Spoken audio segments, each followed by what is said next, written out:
Belakangan ini sosmed lagi rame banget ya soal tes IQ Reza Arab, yang mana waktu live streaming maraton kemarin hasil tes IQ-nya itu cuma 85. Padahal di salah satu podcast Arab itu pernah ngaku IQ-nya ada di angka 120. Meskipun banyak subtitle yang bilang 140 ya, tapi sebenarnya itu dia angkanya dan dia nyebutinnya itu di 120.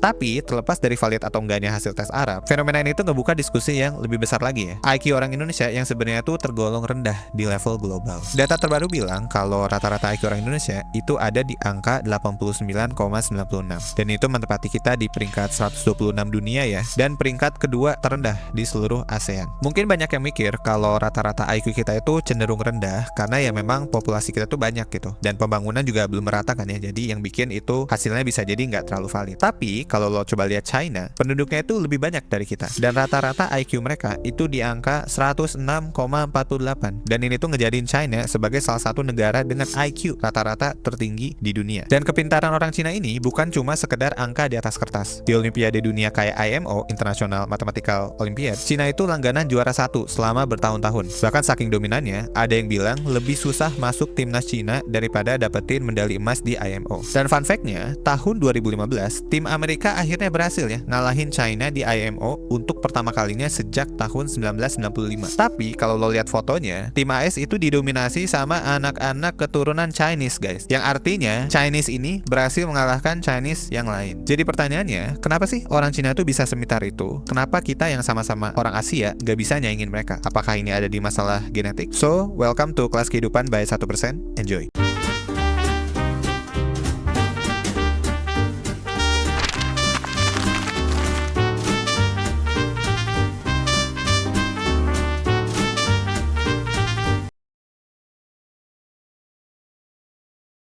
Kenapa sih orang-orang Cina itu bisa pinter banget? Nah, kita akan bedah beberapa alasannya di chapter ini ya. Alasan pertama, bahasa mereka yang bikin otak mereka itu kerja lebih keras. Cina itu pakai aksara Hanzi, sistem logografis di mana satu karakter itu mewakilin satu makna utuh. Buat bisa baca koran aja, anak-anak di Cina itu harus hafal 3.000 sampai 4.000 karakter unik. Dan tiap karakter itu berisi di susunan garis presisi di dalam kotak 2 dimensi. Sementara, kita pakai alfabet Latin, A sampai Z, sistem fonetik, satu huruf, satu suara. Jadi jauh lebih simpel. Dan bukan cuma aksaranya, grammar bahasa Indonesia juga termasuk salah satu yang paling sederhana di dunia. Gak ada konjugasi kata kerja, gak ada gender gramatikal, dan gak ada tense yang ribet. Dan efeknya ke otak ternyata cukup signifikan teman-teman. Menurut studi neuroscience, orang yang baca alfabet kayak kita biasanya cuma dominan aktif di otak kiri. Tapi orang yang belajar Mandarin, otaknya tuh aktif secara bilateral, kiri dan kanan kerja bareng. Baca Hanzi ngaktifin area otak yang namanya tuh left middle frontal gyrus atau MFG, sistem pusat koordinasi buat memori, kerja, dan integrasi visual. Otak mereka udah dipaksa ngelakuin analisis pola kompleks sejak balita. Jadi gampangnya, anak-anak di Cina itu udah angkat beban mental setiap hari lewat bahasa mereka. Sedangkan orang Indo mungkin ya baru di level jalan santai lah ya, pakai alfabet Latin. Selain itu, ada satu faktor lagi yang sebenarnya masih jarang dibahas, yaitu efek iklim terhadap cara berpikir. Indonesia itu negara tropis. Sepanjang tahun, makanan itu relatif available. Lo nggak perlu mikirin ya gimana caranya survive winter yang panjang, dan ini tuh bikin masyarakat kita secara historis lebih terbiasa mikir jangka pendek karena kebutuhan dasar kita itu selalu bisa terpenuhi tanpa perencanaan yang ekstrim. Beda sama Cina ya yang punya 4 musim. Mereka tuh harus mikirin kapan nanam, kapan panen, gimana cara nyimpen makanan buat musim dingin, dan lain sebagainya. Pola ini tuh terjadi selama ribuan tahun, dan ini tuh melatih otak mereka buat bikin rencana jangka panjang yang secara nggak langsung ngasah fungsi kognitif mereka. Alasan kedua, sejarah yang memang rich banget dari sisi intelektual. Dari tahun 605 Masehi, China itu udah punya sistem ujian nasional yang namanya Keju buat rekrut pejabat negara. Bahkan keluarga kaisar itu dilarang ya pegang jabatan tinggi secara otomatis. Semua orang harus ikut ujian. Kandidat harus hafal hampir 400.000 karakter dari teks klasik plus diuji strategi militer, hukum, sampai geografi. Dan tingkat kelulusannya itu cuma 1-5%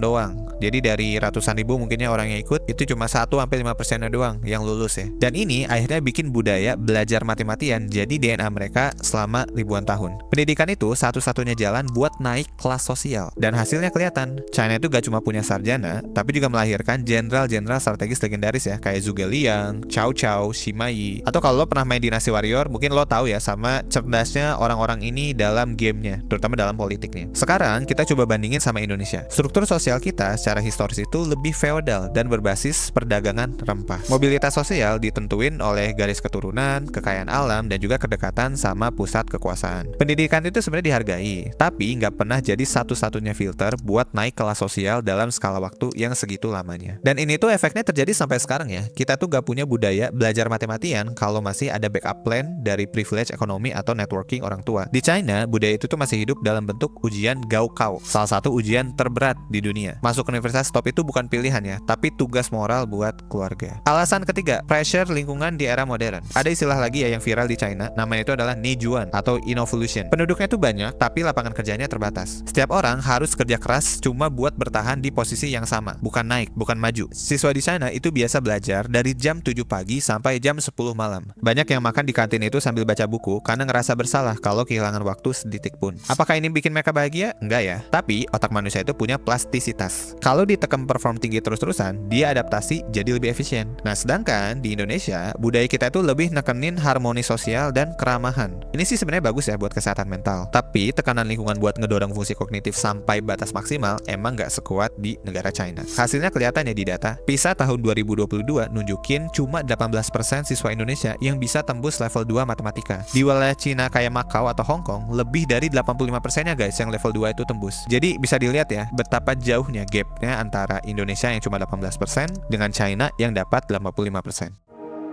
Lagi banyak masalah hidup, mau cerita ke orang terdekat, tapi respon keluarga dan teman malah gak suportif gitu. Akhirnya malah bingung harus ngapain. Kalau udah kayak gitu, mungkin sekarang saatnya untuk pergi ke profesional. Salah satunya lewat live coaching 1%. Bisa bantu kamu untuk mencari tahu akar masalahnya, serta langkah-langkah untuk proses pengembangan kamu ke depannya.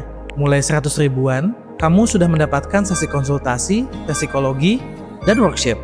Jadwalkan sekarang, klik link di bawah ini atau link di deskripsi.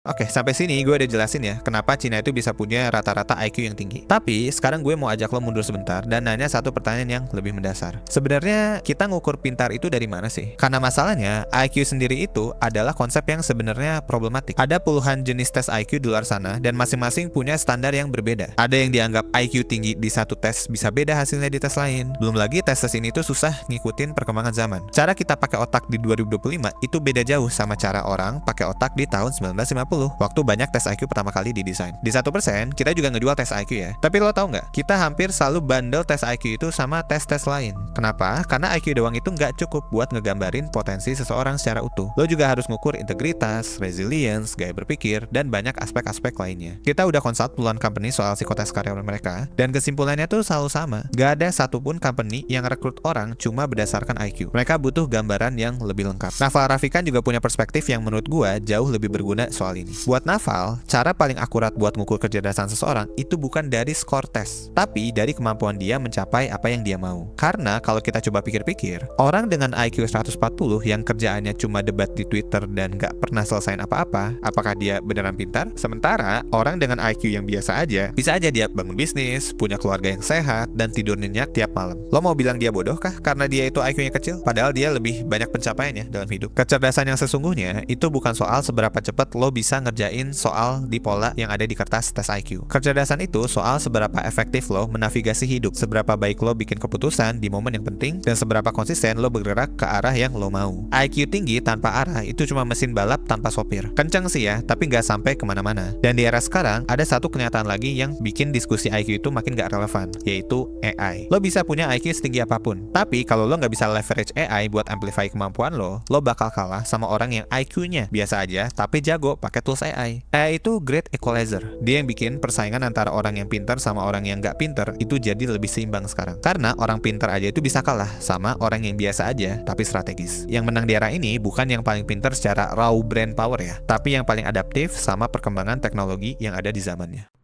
Oke guys, sebelum lanjut gue mau ngasih tahu info buat lo yang lagi ngerasa bingung, ngerasa stuck sama hidup akhir-akhir ini.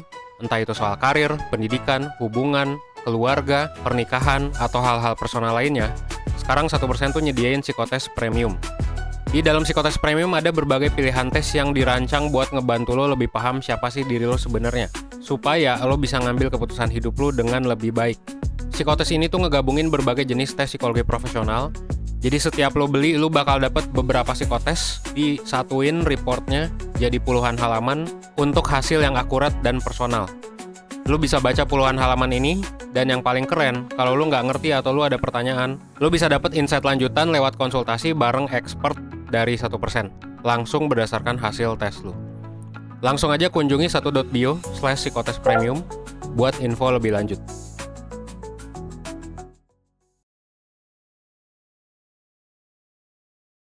Oke, di chapter sebelumnya gue udah bilang kalau IQ itu gak penting. Nah terus, yang penting itu apa? Dan ini pertanyaan yang bagus ya, dan jawabannya juga udah ada datanya. Ada satu psikolog namanya Angela Duckworth dari University of Pennsylvania. Dia itu udah ngeriset ribuan orang di berbagai bidang, mulai dari kadet militer, peserta National Spelling Bee, sampai ke mahasiswa Ivy League. Hasilnya tuh konsisten. Yang paling nentuin siapa yang berhasil dan siapa yang nyerah, itu bukan IQ, itu adalah grit, yaitu kombinasi dari passion dan juga ketekunan terhadap tujuan jangka panjang. Misalnya nih contoh ya, ada satu tentara yang skor gritnya itu di angka 60%. Itu lebih mungkin lulus pelatihan brutal dibanding yang gritnya itu rendah. Dan ini tuh gak tergantung IQ, kekuatan fisik, ataupun skor kepemimpinan mereka ya. Yang bikin mereka bertahan itu ketekunan, bukan kepintaran. Bahkan riset dari psikolog ini juga nunjukin ya korelasi antara grit dan IQ itu nyaris gak ada. Ada orang pintar yang gritty, ada juga yang enggak. Ada orang IQ biasa yang gritty banget dan achieve lebih dari orang jenius yang gampang menyerah. Dan ini bukan teori doang ya. Di dunia nyata, contohnya tuh ada di mana-mana. Misalnya contoh kayak Muhammad Ali.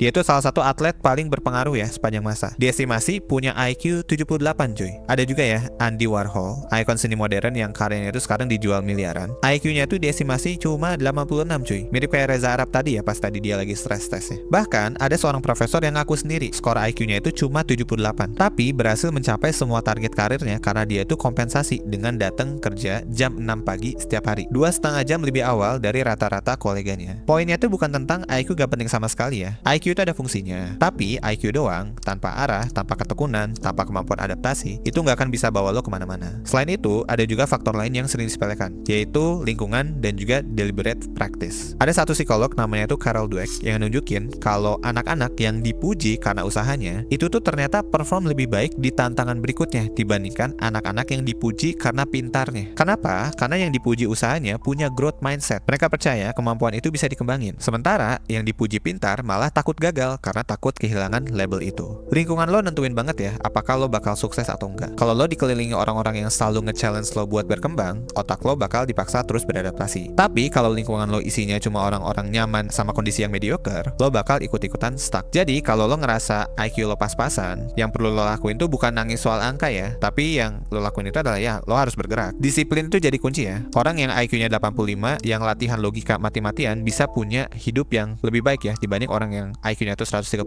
tapi males-malesan. Lo gak bisa ngontrol IQ bawaan lo, tapi lo bisa kontrol apa yang bisa lo lakuin tiap hari. Dan dalam jangka panjang, yang lo lakuin tiap hari itu jauh lebih nentuin daripada angka di selembar kertas tes. At the end of the day, kecerdasan nasional itu bukan cuma soal genetik ya. Ini tuh soal gimana sebuah bangsa ngelola sistemnya buat memelihara kecerdasan tiap warganya. Dan buat lo secara individu, IQ lo mungkin nentuin titik start lo ya. Tapi kerja keras dan disiplin itu bakal nentuin titik finishnya. Atau kalau lo mau pakai kacamata Naval Rafikan, lo nggak perlu jadi orang yang pintar banget atau paling pintar gitu ya di ruangan lo. Lo cuma perlu jadi orang yang paling tahu apa yang dia mau dan paling konsisten ngejar itu. Kalau lo pengen mulai upgrade diri secara serius, lo juga bisa cek ya premium video dari 1%, karena di sana tuh ada materi yang bisa ngebantu lo ngembangin cara berpikir, decision making, dan skill yang beneran kepake di hidup nyata. Lo bisa langsung aja join membership kita di YouTube atau join Good Life Membership di website kita, karena nanti semua akses dari fasilitas premium itu bisa lo dapetin. Jadi silakan aja kalau lo pengen dapet insight lebih jauh dari praktisi dan juga expert plus komunitas yang beneran pengen berkembang bareng. Dan gue juga mau tanya pendapat lo, apakah lo sepakat dengan apa yang gue sampaikan di video ini? Atau kalau lo punya pendapat lain, silahkan juga bisa sampaikan di kolom komentar ya. Dan kalau lo suka topik soal IQ, kita juga pernah bikin video yang serupa ya di beberapa waktu kebelakangan ini. Lo bisa cek aja video kita yang ada di sebelah kiri atau sebelah kanan. Silahkan lo bisa pilih sesuai dengan lo suka yang mana. That's all for today. Gue Danang dari 1%.